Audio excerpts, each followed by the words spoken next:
The time given to the test is 90 minutes.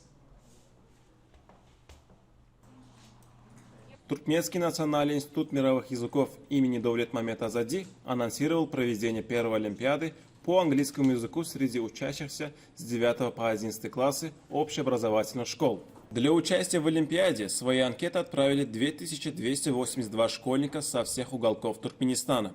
Олимпиада проводилась в два этапа. В первом этапе, который прошел 8 февраля, школьники соревновались в написании эссе на английском языке на тему «Основа моего успеха». Для того, чтобы никто из учеников не смог подготовиться к Олимпиаде, тема эссе была оглашена только перед началом. Для выполнения данного задания школьникам дали 3 часа. 25 учеников, показавших лучшие результаты, смогли пройти на второй этап Олимпиады.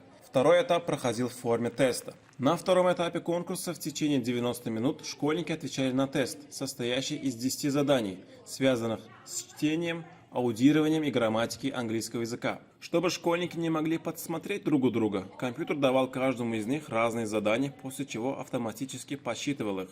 После того, как закончилось тестирование, для школьников студентами института была организована выставка, где им рассказали про факультеты учебного заведения. Также для них был организован концерт, где студенты выступили со своими номерами на разных языках мира. Школьникам, которые смогли пройти на второй тур, были вручены грамоты, а получившим высший балл на Олимпиаде были вручены ценные призы.